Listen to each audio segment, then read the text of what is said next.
अस्सलाम वालेकुम my YouTube family, कैसे हैं आप सब। उम्मीद करती हूँ आप सब खैरियत से होंगे और आपकी ईद भी बहुत ज़्यादा अच्छी गुज़री होगी और बिज़ी गुज़री होगी, क्योंकि जो है वो बड़ी ईद पे कुर्बानी की जाती है और हाउस वाइफ के लिए ईद जो है वो बहुत ज़्यादा बिज़ी गुज़रती है गोश्त डिस्ट्रीब्यूट करने में, और सारा दिन उनका जो है वो किचन में ही गुज़र जाता है मज़े मज़े के खाने बनाने में। कभी दावत होगी, कभी कोई गेस्ट आ गया। तो आज मैं आपके साथ रेसिपी शेयर करने लगी हूँ, या आपके मेहमान आ जाएँ, आप घर में बना रहे हैं तो ये बहुत मज़े की रेसिपी जो है वो रेडी होती है, और तकरीबन ये हर घर में ये जो है वो ईद के मौका पर या वैसे भी जो है वो लाजमी बनता है और इसको बहुत ज़्यादा पसंद किया जाता है। तो आज मैं आपके साथ शेयर करने लगी हूँ बीफ यखनी पुलाव की रेसिपी। ये बहुत मज़े का जो है वो पुलाव रेडी होता है, और आज मैं आपको बताऊँगी कि एक कुर्बानी का गोश्त में एक स्मेल सी होती है और उसको कैसे हम दूर कर सकते हैं, और आपके खाने में बिल्कुल भी स्मेल नहीं आएगी, और आप जब गोश्त बना रहे होंगे तो तब भी जो है वो उसको बॉईल करते हुए या पकाते हुए बिल्कुल भी स्मेल जो है वो किचन में से नहीं आएगी। तो यहाँ पे मैंने बीफ ले लिया था, उसको पहले मैंने ना उसको अच्छी तरह से वॉश कर लिया।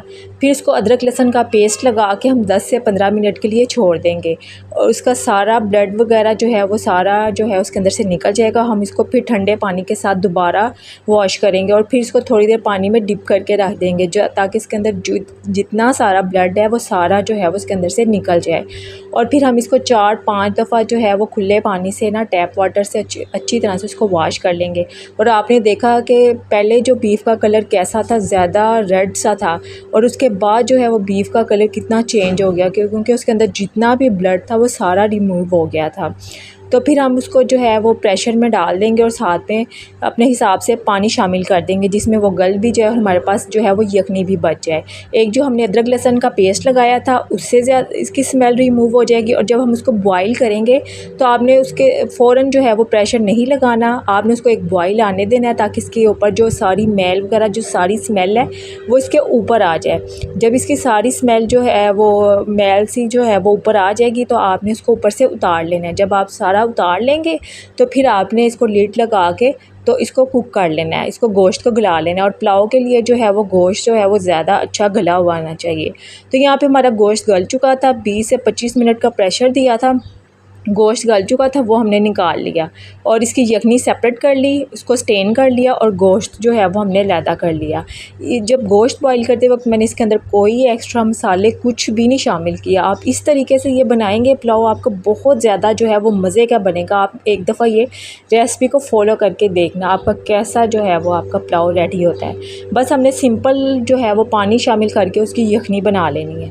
फिर यहाँ पे मैं ज़्यादा क्वांटिटी में बना रही थी, यहाँ पे मैंने पतीला ले लिया है, उसके अंदर जो है वो 2 प्याज ले ली थी बड़े साइज़ की, उसको स्लाइसिस में कट कर लिया और वो हम इसके अंदर शामिल कर देंगे। साथ हम इसके अंदर ऑयल शामिल कर देंगे और इसका गोल्डन ब्राउन सा कलर ले आएंगे। आपने ज़्यादा भी प्याज को जो है वो नहीं जलाना, बस जैसे इसका ये गोल्डन ब्राउन सा कलर आ जाए तो फिर आपने जो बीफ को बॉयल किया था वो हम इसके अंदर शामिल कर देंगे और इसकी अच्छी तरह से भुनाई कर लेंगे। और अगर आपको लगे कि जो है वो मसाला नीचे लग रहा है तो आपने जो यखनी बनाई थी वो थोड़ी थोड़ी शामिल करके इसकी अच्छी तरह से भुनाई कर लेनी है। साथ साथ आपने थोड़ा थोड़ा यखनी वाला पानी जो है वो शामिल करते रहना है और इसकी अच्छी तरह से भुनाई कर लेनी है। जब बीफ की अच्छी तरह से भुनाई हो जाएगी तो फिर हम इसके अंदर 1 टेबलस्पून अदरक का पेस्ट और 1 टेबलस्पून हम इसके अंदर लहसुन का पेस्ट वो शामिल करके साथ में हम इसके अंदर थोड़ा सा मज़ीद जो है वो यखनी शामिल करके और फिर हम इसकी भुनाई कर देंगे। जितनी ज़्यादा खाने की भुनाई अच्छी होगी आपका खाना उतना ही मज़े का बनता है। तो यहाँ पे अदरक लहसुन का पेस्ट शामिल करके साथ में थोड़ी सी यखनी शामिल करके हमने इसकी थोड़ी अच्छी तरह से भुनाई कर लेंगे। जब इसका ऑयल सेपरेट हो जाएगा तो फिर हम इसकी अच्छी तरह से भुनाई कर लेंगे। आप उतनी देर जल्दी से वीडियो को लाइक कर दें, चैनल को सब्सक्राइब कर लें और बेल आइकन दबा दें ताकि आपको आने वाली वीडियो का नोटिफिकेशन मिल सके। और इंस्टाग्राम और फेसबुक पे भी फॉलो कर लीजिएगा। आपके लिए बहुत मेहनत से वीडियो बनाई जाती है और आपकी तरफ से जो आप अगर चैनल पे न्यू हैं तो चैनल को सब्सक्राइब कर लें, यह आपकी तरफ से ईदी होगी। तो जब इसकी अच्छी तरह से भुनाई हो जाएगी अदरक लहसुन की तो फिर हम इसके अंदर खड़े मसाले शामिल कर देंगे, जिसमें तेज़पात हैं 5 से 6 अदद तेज़पात, आलू बुखारे, बादियान के फूल 3 से 4 अदद, 2 बड़ी इलायची, 4 से 5 अदद सब्ज़ी इलायची, काली मिर्चें 1 टेबलस्पून ज़ीरा पाउडर, ये लौंग, ये सारे खड़े मसाले हम इसके अंदर शामिल कर देंगे। इनका बहुत अच्छा जो है वो फ्लेवर आएगा पुलाव में और बहुत अच्छा टेस्ट इनका आएगा, और आलू बुखारे का तो कमाल का टेस्ट इसके अंदर आएगा। बस ये खड़े मसाले हमने शामिल कर देने हैं और इसकी अच्छी तरह से भुनाई कर लेनी है। फिर हम इसके अंदर 10 से 12 अदद जो है वो हरी मिर्चें शामिल करेंगे, और 4 से 5 अदद जो है हमने इसके अंदर चॉप किए हुए टमाटर वो शामिल कर देनी है, और जूलियन कट करी हुई अदरक, इसका भी बहुत कमाल का टेस्ट जो है वो पुलाव में आएगा। तो ये हम सारे शामिल कर देंगे। मैं यहाँ पे ज़्यादा क्वांटिटी में बना रही थी, इसलिए चीज़ों की क्वांटिटी ज़्यादा ली है, आपका अपने हिसाब से कम ज़्यादा कर सकते हैं। तो यहाँ पे जो है वो 3 टीस्पून जो है वो भर के मैंने नमक शामिल कर दिए थे। 1 टीस्पून हम इसके अंदर जो है वो लाल मिर्च वो हम इसके अंदर शामिल कर देंगे, और हाफ़ टी स्पून जो है हमने इसके अंदर पिसी हुई काली मिर्च वो शामिल कर देनी है। बस ये 3 मसाले हमने इसके अंदर शामिल करने हैं पिसे हुए, और फिर साथ में थोड़ी सी यखनी इसके अंदर शामिल करेंगे ताकि मसाला जो है वो नीचे लगे नहीं, और हम इसकी अच्छी तरह से भुनाई कर लेंगे। और तब तक हमने इसकी भुनाई करनी है जब तक टमाटर इसके अंदर सॉफ्ट नहीं हो जाते, इसका पानी ड्राई नहीं हो जाता और ऑयल सेपरेट नहीं हो जाता। ऑयल सेपरेट होने तक हमने इसकी अच्छी तरह से भुनाई करनी है।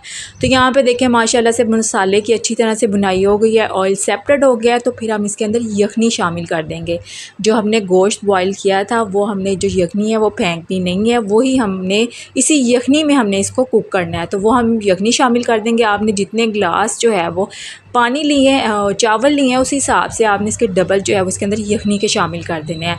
तो बस हमने इसके अंदर यखनी शामिल कर दी थी। जब इसको बॉईल आ जाएगा तो फिर हम इसके अंदर चावल शामिल कर देंगे, भीगे हुए चावल। और आपने कम से कम जो है वो आधा पौना घंटा या घंटा भी आपके चावल भीगे होंगे ना, तो बहुत आपके चावल अच्छे जो है वो लंबे लंबे चावल जो है वो बनते हैं, जितने आपके चावल ज़्यादा भीगे हुए हों। तो बस चावल शामिल करके हमने इसका पानी जो है वो ड्राई कर लिया था। फिर नीचे तवा रख लेंगे, फ्लेम को ऑन कर देंगे, यानी कि तवे को जो गर्म कर लेंगे। फिर हम इसके ऊपर जो है वो चावल रख देंगे, पतीला रख देंगे और इसको दम दे देंगे।